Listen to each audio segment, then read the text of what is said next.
Hello and welcome to news wise. Opposition की film बाबों का खड़ाक जो है वो लाहौर में कम से कम खिड़की तोड़ रश ले रही है और टीवी चैनल्स के ऊपर भी आप रोज़ नए नए किस्से सुन रहे हैं कि अपोजिशन ने अब ये डिसाइड कर लिया है, अब ये डिसाइड कर लिया है। आज का आइटम नंबर ये है कि तमाम जो अपोजिशन के बड़े हैं, जिसमें साबिक सदर आसिफ अली जरदारी, अपोजिशन लीडर शहबाज शरीफ, मौलाना फजलुर रहमान, सब मिल कर के बैठे। बिलावल भुट्टो भी थे, मरियम नवाज़ भी थी और सब ने मिल कर के एक बड़ी बैठक की है आज दोपहर को, जो ख़त्म तो हो गई है मगर एलामिया अभी तक उसका नहीं आया है। अंदरूनी कहानियाँ आप हर चैनल पर चलते हुए देख रहे हैं। कोई कह रहा है कि तहरीक अदम एतमाद का फ़ैसला हो गया है, कोई कह रहा है कि अपोजिशन ने जो है शहबाज शरीफ साहब को अगले वज़ीर आज़म के लिए नामज़द भी कर दिया है इनके इस तहरीक अदम एतमाद कामयाब होती है। साथ ही साथ ये भी कहा जा रहा है कि मियां नवाज़ शरीफ जो है वो भी वीडियो लिंक के सारे के ज़रिए इस बैठक में मौजूद थे और वहाँ उन्होंने इस बात की मंजूरी दी है कि शहबाज शरीफ को बना दिया जाए अगर वज़ीर आज़म, अगर तहरीक अदम एतमाद कामयाब होती है। मसला तहरीक अदम एतमाद में नंबर पूरे करने का नहीं है, मसला है उस इजाज़त मिलने का कि तहरीक अदम एतमाद पेश करने के बाद इस बात की श्योरिटी कि कहीं से फ़ोन कॉल्स नहीं आएंगी। आज जो बात हुई है, अंदरूनी कहानी हमारे पास भी मौजूद है और वो मैं नहीं सुनाऊंगा। हमारे साथ हमारे रिपोर्टर हैं लाहौर में, अदनान शेख साहब, वो सुबह कवर कर रहे हैं। तो पहले उनसे पूछ लेते हैं कि आज क्या हुआ। तो अदनान, हमें आप बताइए अपनी असली और बड़ी जो अंदरूनी कहानी है। जी बिल्कुल, आज जो सियासी पिच थी उसके ऊपर चौके और छक्के मारने का वक्त आ गया है, क्योंकि अपोजिशन को ये ताना दिया जाता था कि ये जो अपोजिशन है ये फ्रेंडली अपोजिशन है, लेकिन उसके बाद सीन ये हुआ है कि अब अपोजिशन इस पोजीशन में आ चुकी है कि वो छक्के चौके मार रही है और मुख्तलिफ सियासी जमातों के जो रहनुमा हैं उनसे अपोजिशन के और जो इत्तेहादी हुकूमत के इत्तेहादी उनसे मुलाकात का सिलसिला जारी है। आज क्योंकि अहम इजलास था, तो इस इजलास के अंदर आसिफ अली जरदारी, बिलावल भुट्टो जरदारी, शहबाज शरीफ और मौलाना फजलुर रहमान जो थे वो इकट्ठे हुए और वहाँ सर जोड़ कर उन्होंने आइंदा सियासत का जो रुख है उसे चेंज करने की कोशिश की है और कोशिश की है कि हुकूमत जो है वो कहती थी कि जी कुछ नहीं करेंगे, नंबर गेम नहीं है। तो अंदर की कहानी हमारे हाथ लगी है। तो मैं आपके गोश्तदार करना चाहूँगा कि इस इजलास में जो आज हुआ है, इस हवाले से जो है वज़ीर आज़म के ख़िलाफ़ अदम एतमाद का हतमी फैसला किया है अपोजिशन ने कि अब, क्योंकि ये कहा जा रहा था कि पहले पंजाब में लेकर आएँ, सेनेट में लेकर आएँ या कौमी असम्बली में लेकर आएँ, तो अभी इसके ऊपर इत्तेफाक नहीं था। ताहम इस सिलसिले में मुलाकातें भी हुई। आसिफ अली जरदारी जो है वो पहले शहबाज शरीफ के घर पे गए, फिर काफ लीग के घर पे गए और हुकूमती इत्तेहादी जमातों से मुलाकातें भी हुई। शहबाज शरीफ का भी रब्ता हुआ जहांगीर तरीन से। तो ये पूरी गेम बनी, पूरा एक माहौल बनाया गया, अपोजिशन ने बनाया। और इस गेम के बाद अब जो हतमी बात जो सामने आई है वो ये है कि वज़ीर आज़म इमरान खान के ख़िलाफ़ जो अदम एतमाद है उसे लाया जाएगा, क्योंकि साबिक़ वज़ीर आज़म नवाज़ शरीफ जो है वो चाहते हैं कि किसी भी तरीके से इमरान खान को जो है वो इक़्तिदार से अलग किया जाए। बिलाल मुझे बताइए कि ठीक है, अपोजिशन ने फ़ैसला कर लिया। हमने देखा माजी में भी तहरीक अदम एतमाद जब सेनेट चेयरमैन की बारे में पेश की गई तब इनके पास अक्सरियत भी थी, तब भी वो चीज़ नहीं हो सकी। यहाँ पर अपोजिशन कॉन्फिडेंट कैसे है जब इत्तेहादी ख़ुद कह रहे हैं कि हम अभी तैयार नहीं हैं अपोजिशन का साथ देने के लिए या नंबर गेम में कम से कम उनके नंबर पूरे करने के लिए? तो ये जो इनका कॉन्फिडेंस है वो कहाँ से आ रहा है?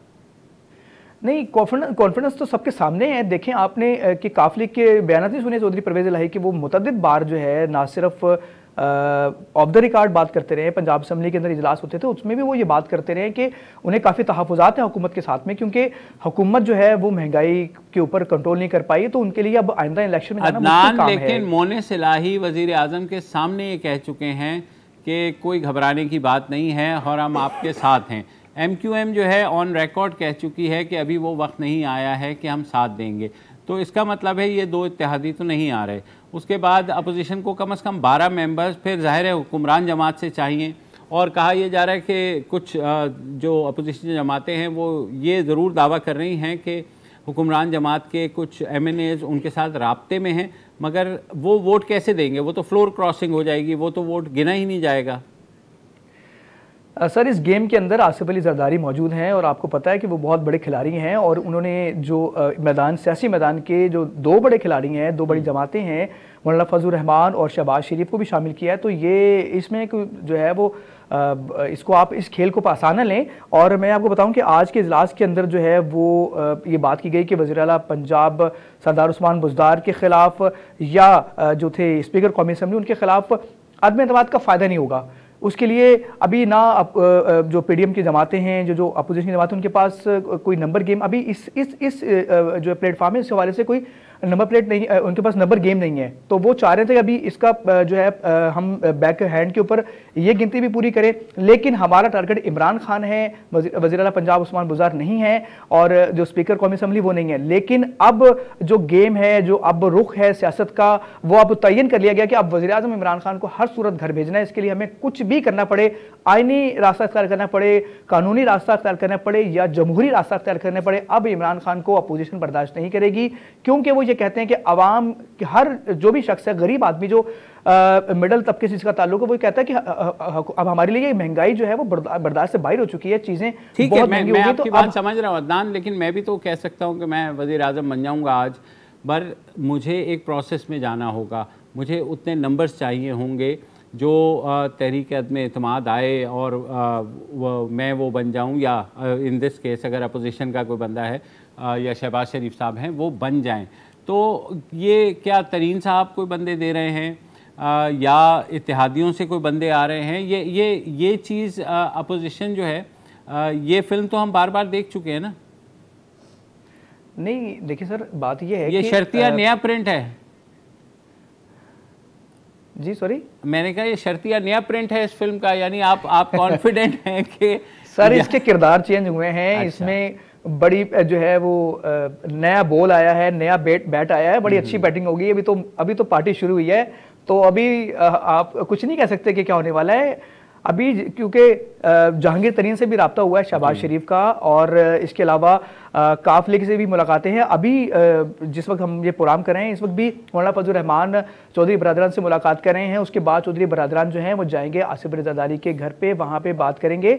तो ये नहीं कह सकते कि नंबर गेम नहीं है। अब मेरे हिसाब से, और जो मैं यहाँ पे जब रिपोर्टिंग करता हूँ तो मैं देखता हूँ कि नंबर गेम इनकी पूरी हो चुकी है। जिस तरह ये मुतमईन है, हुकूमत कहती रहे कि इत्तेहादी इनके साथ में है, इत्तेहादी जो है वो नहीं जा रहे, ये गेम एकदम चेंज होगी। और जब चेंज होगी तो फिर पता लगेगा कि होगा क्या।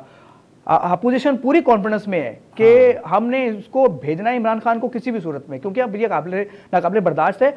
वो उसके अलावा जो है आसिफ जरदारी जो है उनको ये इख्तियार दिया गया इस आज की जो मीटिंग हुई थी कि अब आपने जो है वो हुकूमती जो इत्तेहादी जमात हैं उनसे भी बात करनी है। नंबर गेम को आपने किसी भी तरीके से गुगली करके, यॉर्कर मार के आपने बस इसको पूरा करना है, ताकि हम जो है वो इमरान खान को जो है वो हम घर भेजें। और आज के इजलास में जो है वो ये बात सामने है कि वज़ीर आज़म शहबाज शरीफ होंगे। अब एक दफ़ा फ़र्ज़ कर लेते हैं कि चले ऐसा हो गया, आपके ख्याल में अपोजिशन के पास कोई ऐसा प्लान है कि इस वक्त जो माशी हालात हैं, इस वक्त जो मुल्की हालात हैं, कोई आपकी बात हुई होगी यकीनन अपोजिशन रहनुमाओं से कि उनके जहन में कोई प्लान भी है, या उनका प्लान ये है कि फ़िलहाल गिरा दो?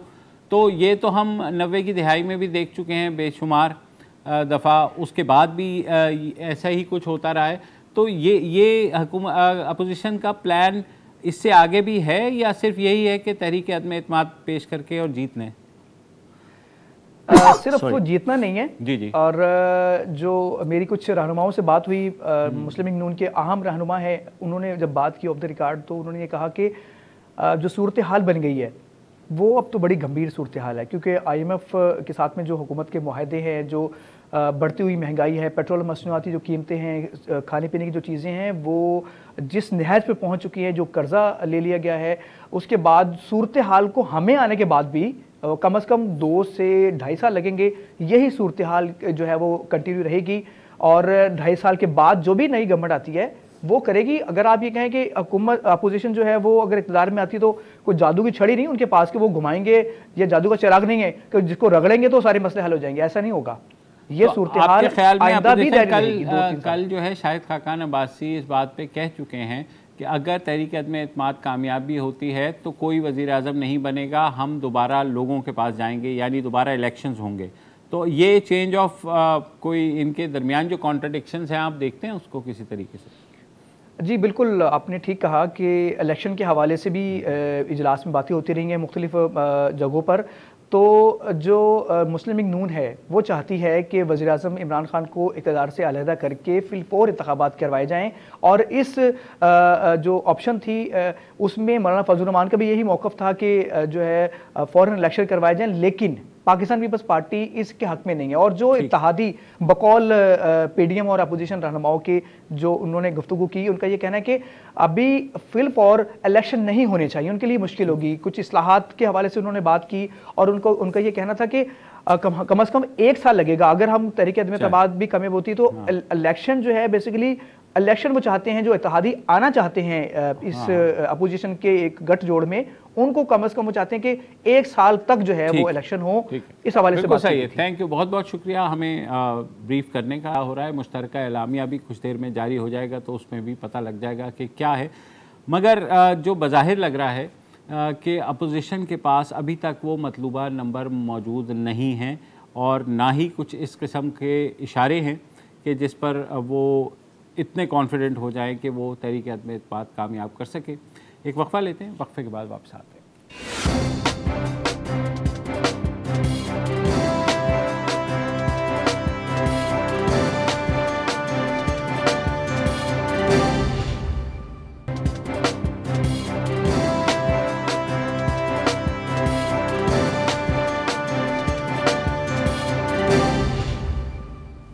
Welcome back. और अब बात करेंगे पीका ऑर्डिनेंस में मुतनाज़ा तरामीम की, जिनको आज कम अज़ कम इस्लामाबाद हाई कोर्ट ने सस्पेंड कर दिया है, ये कह कर के बादी उन नज़र में ये जो तरामीम हुकूमत की जानिब से की गई हैं साइबर कवानीन में, वो न सिर्फ जाबिराना हैं बल्कि ड्रैकोनियन भी हैं। और ये बात जो है इस्लामाबाद हाई कोर्ट के चीफ जस्टिस अतर मिनल्ला ने आज एक हेयरिंग के बाद जारी एक ऑर्डर में कही। उन्होंने FIA को भी रोक दिया है कि ये जो मुतनाज़ा तरामीम हुई हैं ऑर्डिनेंस के थ्रू, उस पर उसके तहत कोई गिरफ़्तारी ना की जाए। और अपेरेंटली हुकूमत ने भी एक ऐसा ऑर्डर FIA को मुत्तला कर दिया है कि अभी कोई गिरफ़्तारी ना करे। आज जो हेयरिंग हुई, प्रिलिमिनरी हेयरिंग थी, और उसमें चीफ जस्टिस अतर मिनल्ला ने रिमार्क्स दिए कि ज़िम्बाब्वे और युगांडा में भी हितक इज़्ज़त को फ़ौजदारी क़वानीन से निकाल रहे हैं और दुनिया भर में हितक इज़्ज़त के जुर्म से अलग किया जा रहा है, यानी उसको जुर्म तस्लीम नहीं किया जा रहा। और उन्होंने कहा कि इस कानून के हवाले से पहले से तय किए गए SOPs पर अमल दरामद करते हुए किसी शख्स की गिरफ़्तारी को अमल में ना लाया जाए। अदालत पहले ही पीका के जो केसेस हैं वो सुन रही है और उन्होंने FIA को कल ही उनके जो FIA के डायरेक्टर हैं उनको तौहीन अदालत का नोटिस भी जारी किया है मोहसिन बेग के केस में।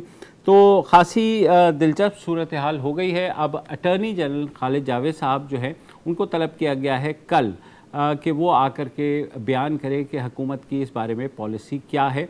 मगर साथ ही साथ एक ख़त भी सामने आया है वज़ीर IT अमीनुल हक, जिनका ताल्लुक़ MQM से है, और उन्होंने उस ख़त में ये कहा है कि वज़ीर आज़म इन तरामीम को वापस ले लें, क्योंकि इसके ख़िलाफ़ जो है सहाफ़ती तंजीमें और जो इंसानी हकूक़ की तंजीमें हैं वो यकजा होकर के कह रही हैं कि ये ज़ालिमाना और ड्रैकोनियन जो है ये तरामीम हैं और इससे जो है आज़ादी इज़हार राय पर कदगन लगाई जा रही है। तो ये बहुत अहम है क्योंकि जो पीका एक्ट था वो गुज़िश्ता हुकूमत में जो उस वक्त की वज़ीर IT थी अनुशा रहमान, उन्होंने ही ड्राफ्ट किया था। उस वक्त भी ये बात हुई थी। इन तरामीम को लेकर के न सिर्फ ये तरामीम बल्कि अब इस्लामाबाद हाई कोर्ट जो है ओवरऑल भी पीका को देखेगी कि क्या ये जो कानून है ये किस तरीके से जो है जो आइन के आर्टिकल 19 है जो आज़ादी इज़हार राय की इजाज़त देता है उसके साथ मुतसादिम है या नहीं। इस पीका ऑर्डिनेंस जब से ये आया है कुछ लोग हैं जो मुसलसल इस बारे में बात कर रहे हैं और ये अवेयरनेस फैलाने की भी कोशिश कर रहे हैं कि इसमें जो तरामीम की गई हैं वो दरअसल आज़ादी इजहार राय पर कदगन लगाने के लिए है, इस बारे में नहीं है कि हितक इज़्ज़त के केसेस को जो है वो चलाया जाए। हमारे साथ ऐसी एक डिजिटल राइट्स एक्टिविस्ट फरिया मौजूद हैं। फरिया, आपने बहुत काम किया है इस पे और आपने इन तरामीम को भी देखा, तो पहले जो पीका था वो ऑलरेडी इतना ड्रैकोनियन था, फिर ये तरामीम आ गई, तो ये जो सिलसिला है चाहे पिछली हुकूमत हो या ये हुकूमत हो, ये इस बात को क्यों नहीं समझ पा रही? देखिए, जो इक़्तिदार में हो जाता है वो भूल जाता है कि कभी वो अपोजिशन में रहे हैं या फिर दोबारा अपोजिशन में जाना है। तो ये तो हमने देखा कि नून लीग के वक्त जब ये कानून लाया गया था, क्या बयानिया था कि औरतों को हिरासा किया जाता है, हेट स्पीच और टेररिज्म है। उसके बाद जो उसका इतलाक हुआ वो सियासी मकासद के लिए हुआ। इसी तरीके से हम देख रहे हैं कि ये भी सियासी मकासद के लिए। देखिए, जो तरमीम की गई हैं इन प्रैक्टिस तो ये सभी हो रहा था, अरेस्ट भी किए जा रहे थे लोग, इवन दो ये नॉन कॉग्निजेबल ऑफेंस था, तो वो प्रोसीजर्स फॉलो नहीं हो रहा था। लेकिन उसमें अब इन्होंने ये किया कि जो इनकी इनलीगल प्रैक्टिसेस रही थी इस शिक को लेके, वो उन्होंने एक लिबादा उड़ा के लीगैलिटी का उनमें तरमीम कर दी है कि कॉग्निजेबल है तो FIA अपने तौर पे अरेस्ट भी कर ले, कॉग्निजेंस भी ले ले किसी भी चीज़ की, और उसके बाद उन्होंने जेल टर्म भी बढ़ा दी कि पता नहीं, शायद इनको लगता है कि जैसे ये आएंगे हुकूमत में कोई भी रूलिंग पार्टी तो 5 साल के लिए किसी क्रिटिक को हम जेल में रख लेंगे, तो शायद ये इससे हमारी आसान हो जाए। दूसरा ये कि इसमें जो पर्सन की डेफिनेशन इन्होंने डाली है ये पहले मौजूद नहीं थी। इन्होंने कोशिश की थी कि जो सोशल मीडिया रूल्स हैं उसमें भी ये लाई जाए, और इसका इतलाक तो यही हो रहा था कि कोई भी थर्ड पार्टी उठ के कहती थी कि मैंने ये शो देखा, मैंने ये ट्वीट पढ़ी और ये किसी इदारे के खिलाफ है, तो इस पर एक्शन लिया जाए, और एक्शन ले भी लिया जाता था, ऑल्दो वो कानून के बरखिलाफ था। अब उन्होंने कानून में ये चीज़ डाल दी है कि जो कोई हुकूमती इदारा हो, कोई थर्ड पार्टी हो, वो कोई भी कंप्लेनेंट बन सकता है। आपके प्रॉक्सीज के जरिए जो आप पहले काम कर रहे थे, अब उसको आपने बाय लॉ इंट्रोड्यूस कर दिया है। तो ये जो बेसिक फंडामेंटल इसमें डिफरेंसेस हैं वो प्रोसीजर के हुए हैं। लेकिन इसमें जाहिर है कि क्रिमिनल डेफेमेशन एक ऐसी चीज़ है जो और बहुत सारे ममालिक में, आपने भी हवाला दिया है, इसको डिक्रिमिनलाइज किया गया है। उसके अलावा भी PPC वाला भी जो सेक्शन है, ऑल्दो वो भी जाना चाहिए, लेकिन उसमें आप डेफेमेशन में आप डिफेंसेस डालते हैं, आप एक्सेप्शंस डालते हैं, बर्डन उस पे होता है जो क्लेम करता है कि डेफेमेशन हुई है। हमारे यहाँ ये बिल्कुल जिस तरीके से अप्लाई होता है ये उसमें होता ही नहीं, और खास तौर पे इसमें तो ये इतना वेग सेक्शन था पहले भी, harm to reputation, false information, ना कोई तशरीह है ना उसकी कोई तारीफ की गई कि किस तरीके से ये करना है, और बहुत ब्रॉडली इसको सियासी मकासद के लिए इस्तेमाल किया जाता है। फरिया, एक यहाँ वक्फा लेना है, वक्फे के बाद आपके पास वापस हैं।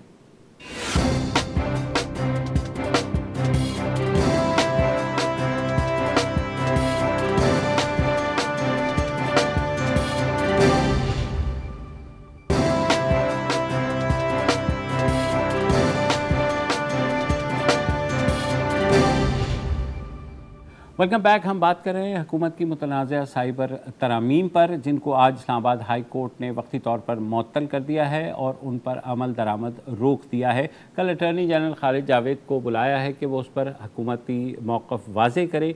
अटॉर्नी जनरल ने कल इस्लामाबाद में वज़ीर आज़म इमरान खान से मुलाकात भी की और ख़्याल यही है कि शायद हुकूमत इस मामले पर पीछे हट जाएगी। हम बात कर रहे थे फरिया अजीज़ से, जो कि डिजिटल राइट्स एक्टिविस्ट हैं। फरिया, हम बात कर रहे थे कि ये जो इस तरह के कवानीन हैं वो सिर्फ़ और सिर्फ डिसेंटिंग वॉइसेस को जो उनका मुंह बंद करने के लिए लिए जाते हैं, मगर यही हुकूमत जो है, जब ये अपोजिशन लीडर थे इमरान खान साहब, तो तब तो बहुत फेवर करते थे। इनकी जमात के पॉलिटिक्स ही सोशल मीडिया पे थी, और स्पीचेस आप उठा के देखें जो 2017 में इन्होंने की थी, जाहिर है कि वो अब बिल्कुल ही एक अलग जबान बोल रहे हैं। वो जबान बोल रहे हैं जो इक़्तिदार में नून लीग बोलती थी, तो इसमें कोई फर्क तो रहा नहीं। बस एक चीज़ मेरे ख्याल से वजाहत के, ये जो इस्लामाबाद हाई कोर्ट का फैसला है ना कि रिपोर्ट भी इस तरीके से हुआ है, माहिर कानून ये कह रहे हैं कि आप किसी भी कानून या ऑर्डिनेंस को फाइनल ऑर्डर के जरिए ही सेटिसाइड कर सकते हैं, एज एन इंटरिम मेजर, वो सस्पेंड नहीं होता है कि उस पर अमल दरामद रोक दिया है। जी, वो तो रोक दिया है, और ये अभी अटॉर्नी जनरल साहब को भी देखें, ये रूल्स के केसेस में भी हुआ था कि फिर हुकूमत सामने कर देती है अटॉर्नी जनरल साहब को कि आप जाके कोर्ट को रीअश्योर करें कि हम करें। उस वक्त भी जब पहले बार रूल्स आए थे तो फिर हुकूमत ने कहा कि हमने सस्पेंड कर दिए, अब यहाँ कह रहे हैं कि अमल दरामद रोक रहे हैं। ये क्या कानूनी जवाब बनता है कि आप पहले ले आते हैं चीजों को, फिर एक पुशबैक होता है, उसके बाद आप कहते हैं कि हम रोक देंगे, लेकिन वो गया तो नहीं ना, रूल्स खत्म हुए हैं ना ये कानून खत्म हुआ है। बिल्कुल, तो और मुतालबे तो यही है कि खत्म करें। जिस तरह से ये लाया भी गया ऑर्डिनेंस के तहत, और यहाँ मैं शामिल गुफ्तगू करूँगा अमार अली जान को, मुसन्निफ़ हैं, एकेडमिक हैं और साथ ही साथ एक ज़बरदस्त ह्यूमन राइट्स एक्टिविस्ट भी हैं। अमार, मुझे मैं आपसे अमार जो है हमारे साथ अभी उनकी सिलसिला जो है जुड़ा नहीं है, लिहाजा मैं वापस फ़रिया की जानिब आता हूँ। फ़रिया, ये जो हुकूमत का अब आप कह रही हैं कि ज़ाहिर वक्ती तौर पर वो रीअश्योर करेंगे, ये भी कह देंगे कि हम इसमें तरमीम ले आते हैं और जो गिरफ़्तारी है वो नहीं होगी। हुकूमत बात करने के लिए तैयार नहीं है, न सिर्फ सहाफ़ती तंजीमों के साथ, डिजिटल राइट्स ऑर्गेनाइजेशंस के साथ, बल्कि ख़ुद अपनी पार्लिमान में जो सेशन बुलाया गया था नेशनल असम्बली का, वो इसी बिना पर कैंसिल कर दिया गया कि उन्होंने ये ऑर्डिनेंस लाना था। तो ये क्या ये काफ़ी है हुकूमत की बदनीयती साबित करने के लिए आपके ख्याल में अदालत के सामने? देखिए, बदनीयती तो बिल्कुल जाहिर होती है कि आपने रातों रात एक ऑर्डिनेंस ले आए, और ऑर्डिनेंस ये हुकूमत लाए जा रही है जबकि पार्लियामान सेशन में। तो पहले तो ये बात, दूसरी फिर आप इस तरीके से सेशन कैंसिल किया, फिर आप ऑर्डिनेंस ले आते हैं, फिर आप कहते हैं कि अच्छा अब क्योंकि बैकलैश आ गया है। उम्मीद तो ये है कि अब अदालत जो है कोई हतमी तौर पे फैसला लेगी इस केस में, बाकी केसेस में, क्योंकि हमें अब प्रेसिडेंट सेटिंग जजमेंट्स की जरूरत है जो कि हुकूमत की ओवररीच को रोके बियॉन्ड इशू बाय इशू। क्योंकि ये करते रहेंगे, कितनी बार लोग चैलेंजेस लेके हाई कोर्ट जा सकते हैं, हर किसी के पास ये वसाइल नहीं होते। वो तो अच्छा है कि अब लोग जागे हैं कि पीका का मिसयूज है, लेकिन ये इशू इसको रीड डाउन करने से नहीं चला जाएगा, या एफआईए को फिलहाल रोक देने से नहीं। देखिए, रूल्स इन्वेस्टिगेशन के पीका के तहत पहले भी मौजूद हैं, उसमें भी प्रोसीजर्स डिफाइंड है, वो भी प्रोसीजर्स फॉलो नहीं होते। तो ये कह देना कि हम इम्प्लीमेंटेशन पे नजर वो नहीं। आज तक एफआईए को किसी ने अकाउंटेबल ठहराया जब उन्होंने गलत कोई कदम उठाया है? आज तक किसी की अकाउंटेबिलिटी नहीं हुई है। अच्छा फ़रिया, मैं आपको साथ ही रहिएगा।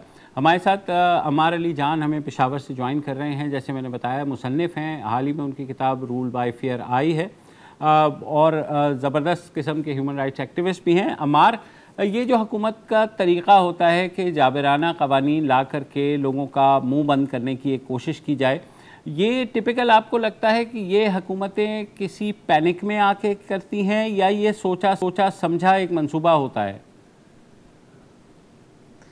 मुबशर भाई, देखें, ये तो कोई पहली दफ़ा नहीं हो रहा हमारे यहाँ। तो आप तारीख़ पाकिस्तान के बनने से पहले भी अगर चले जाएँ, कॉलोनियल पीरियड से ही, तो यही कुछ होता रहा है। लोगों की तज़लील की गई है, जाबराना तरीके से उन्हें कंट्रोल करने की कोशिश की गई है, क्योंकि जो बुनियाद थी, जिस तरह से हमारा रियासती ढांचा बना था, उसकी बुनियाद यही थी कि लोगों के अंदर खौफ तारी किया जाए, उन्हें कंट्रोल किया जाए। और ये जो फ्रीडम ऑफ स्पीच और फ्रीडम ऑफ एक्सप्रेशन की बातें होती हैं, हमारा स्टेट उसको प्रोटेक्ट करने की तरफ गियर्ड ही नहीं रहा। और अनफॉर्चुनेट है कि आज़ादी के बाद भी जो जिस तरह की रियासती मशीनरी है, उसके ऊपर किसी ने कभी कोई सवाल नहीं उठाया। तो अब तो हालत ये हो चुकी है कि चाहे सिविलियन गवर्नमेंट हो, चाहे कोई आमराना गवर्नमेंट हो, जो आमराना सोच है वो वहीं की वहीं रहती है। जो रियासती ढांचा है, जिसके अंदर जबर उसका एक अहम जुज़ है, वो उसी तरह रहता है। और अब तो हर समाजी रिश्ते के अंदर खौफ आ चुका है, लोगों को एक दूसरे से डर हो चुका है। तो ये तो मैं ख्याल जब तक जिस तरह ये बीमारी फैल चुकी है, इसकी सर्जरी के बगैर बहुत मुश्किल हो जाएगा। अदरवाइज़ मुझे लगता है कि चाहे नून लीग की गवर्नमेंट हो, पीटीआई की गवर्नमेंट हो, कल को कोई और गवर्नमेंट हो, उनकी बुनियाद अगर यही रहेगी रियासत की कि लोगों को कंट्रोल करना है, डराना है, धमकाना है, तो फिर कोई बेहतरी नहीं आएगी। अच्छा फ़रिया, एक जो आर्ग्यूमेंट ये भी दिया जाता है कि सोशल मीडिया शुतर बेमहार है, और ख़ास तौर पर ख़वातीन की वहाँ बहुत तज़लील होती है, और ये आप भी एक्सेप्ट करती हैं कि होती है। आपने भी कहीं ना कहीं फ़ेस किया होगा, बहुत सी ख़वातीन सहाफ़ी फ़ेस करती हैं, ख़वातीन सियासतदान फ़ेस करती हैं। उस चीज़ को किस तरीके से कंट्रोल किया जाए? देखिए, मुझे तो हैरत होती है कि पीका के 5 साल आ जाने के बाद भी कोई ये आज कहता है कि सोशल मीडिया बेलगाम अनरेगुलेटेड है, बिकॉज ये फैक्चुअली इनकरेक्ट बात है। अनरेगुलेटेड तो है ही नहीं, कानून 5 साल से आया हुआ है, आपने क्रिमिनलाइज भी किया है ऑफेंस, आपने सोशल मीडिया रेगुलेशन, लेकिन ये इफेक्टिव क्यों नहीं है? क्योंकि इसके मकासद कुछ और हैं। इसके मकासद लोगों को रिलीफ प्रोवाइड करना नहीं है, ना प्रिवेंटेटिव मेजर्स हैं और ना पोस्ट। मैं वो केसेस भी फॉलो करती आई हूँ जहाँ पे फीमेल कंप्लेनेंट्स गई हैं FIA के पास, कोर्ट्स के पास। उन केसेस में आप देखें, अभी रिसेंटली HRCP की रिपोर्ट में बहुत डिटेल्ड केस स्टडीज मौजूद हैं कि वहाँ पे किस तरीके से उनकी कंप्लेंट्स आगे नहीं ले जाए जाके उनके केसेस को कैसे सैबोटाज किया जाता है। तो संजीदा उस तरफ नहीं थे, ये सिर्फ एक मौकफ बना के कि अभी भी जो बनाया जा रहा है, जो फवाद चौधरी साहब ने बोला, वो अनुषा रहमान वाली जबान बोल रहे हैं, जो वो हमें उस वक्त कहती थी कि औरतों को हिरासा किया जाता है। आपने ये कोई नहीं कह रहा कि सोशल मीडिया के साथ मसला नहीं है या लोगों को अटैक नहीं किया जाता या और बेहतर प्रॉब्लम्स हैं, लेकिन उसको प्रोपोर्शनेटली डील करने की जरूरत है। एक मीडियम की अंडरस्टैंडिंग, आप एज पर लॉ क्या चीजें डील कर सकते हैं और क्या रास्ते होते हैं लोगों को फैसिलिटेट करने के। यहाँ तो एज अंडर लॉ भी उनको नहीं मिल रहा, उल्टा वो और विक्टिमाइज हो रहे हैं। तो ये हमेशा सहारा लिया जाता है खवातीन का। एक और चीज मैं पॉइंट आउट कर दूं कि यही शिक जो है इस खवातीन जो कहती हैं कि हमें हिरासा किया जाता है, जब वो चीज इसको सोशल मीडिया पे डालती है, उनके खिलाफ प्रोसीडिंग शुरू कर देते हैं डेफेमेशन की। इसके तहत ये कोर्सिव जो प्रोसेस है वो बहुत ज्यादा इस्तेमाल किया गया, सिविल भी और ये क्रिमिनल भी। तो ये भी हमें देखना चाहिए कि हम जो दावे करते हैं कि हमें प्रोटेक्ट करना है, खवातीन सहाफियों के साथ क्या हुआ? उन्होंने कंप्लेन भी फाइल की, शनाख्त भी की लोगों की, कुछ तो FIA भी गई और कुछ नहीं हुआ। तो मकसद इस कानून का, किसी भी रेगुलेशन का जो आज तक आई है, प्रोटेक्शन फराहम करना है ही नहीं। ठीक है, एक वक्फा लेते हैं, वक्फे के बाद मैं अमार आप भी आऊँगा, एक वक्फा लें।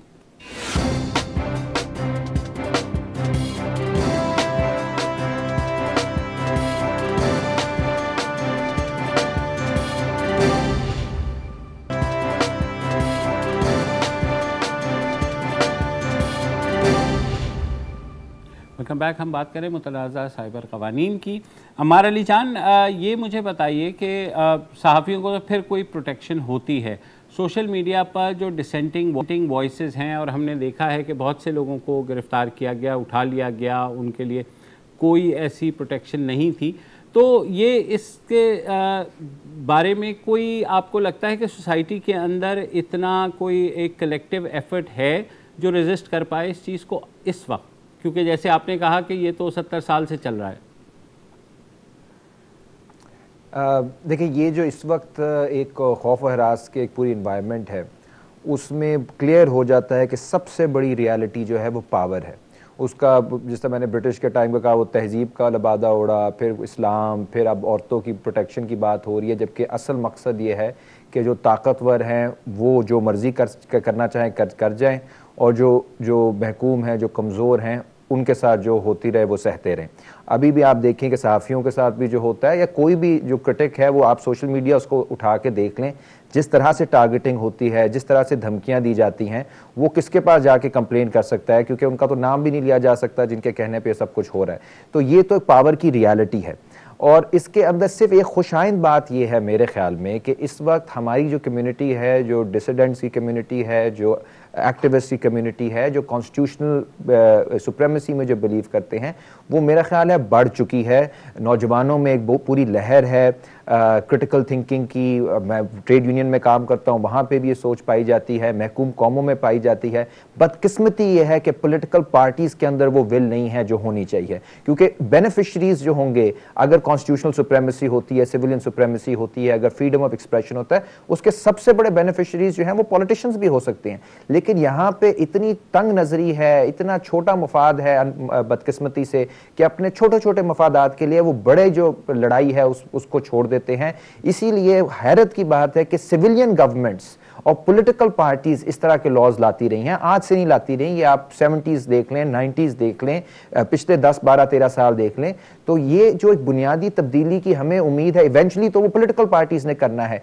सिविल सोसाइटी और एक्टिविस्ट जो हैं वो तो लड़ रहे हैं, कुर्बानियां दे रहे हैं। पॉलिटिकल पार्टीज के अंदर भी ऐसे लोग हैं जिन्होंने बहुत कुर्बानियां दी हैं, लेकिन जो फंडामेंटल डिसीजन मेकिंग है, जो चेंज है, वो पॉलिटिकल पार्टी से आएगा। और उसमें हमें ये लग रहा है कि बहुत सारी जो अहम मामलात हैं उस पर उनकी पॉलिटिकल विल नज़र नहीं आती। वो व्हीलिंग एंड डीलिंग करना चाहते हैं, वो इसी ढांचे को, जो रियासती ढांचा है, इसी के अंदर रहते हुए हुक्मरानी करना चाहते हैं। और वो खौफ की हुक्मरानी ही हो सकती है, उसके अंदर फिर कोई बुनियादी तब्दीली, जिस तरह फरिया बात करी थी आप, जिस तरह वाकई एक सिटीजन सेंट्रिक कोई चेंज आए, शहरियों के तहफ़्फ़ुज़ के लिए कोई चेंज आए, उसकी उम्मीद फिर कम हो जाती है।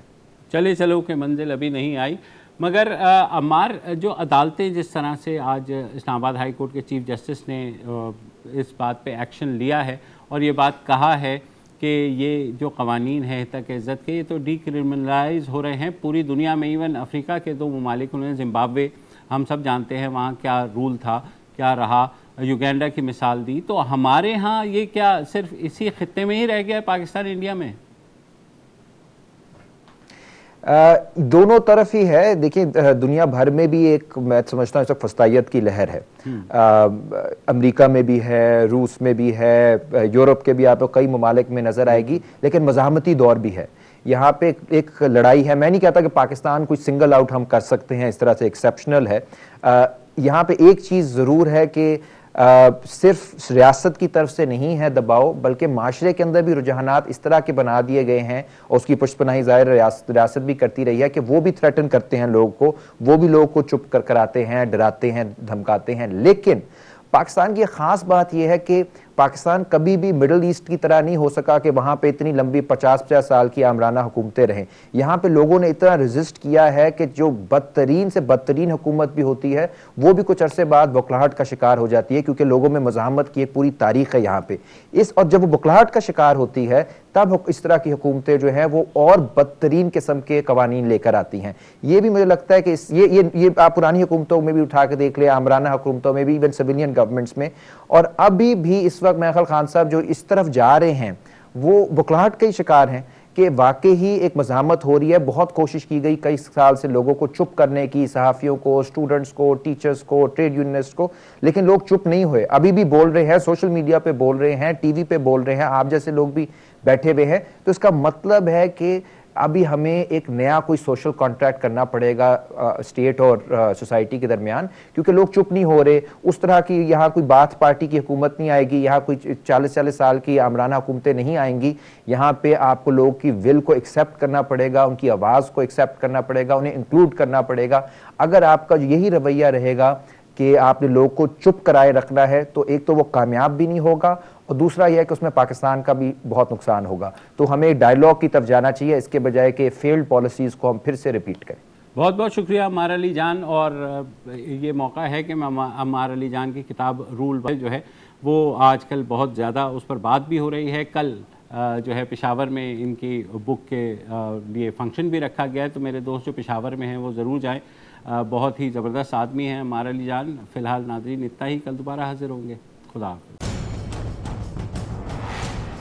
हर पीर से जुमे अपना पसंदीदा शो न्यूज़ वाइज यूट्यूब पर देखने के लिए डॉन न्यूज़ के ऑफिशियल चैनल पर आएं और सब्सक्राइब करना मत भूलें, बेल आइकॉन को प्रेस करें।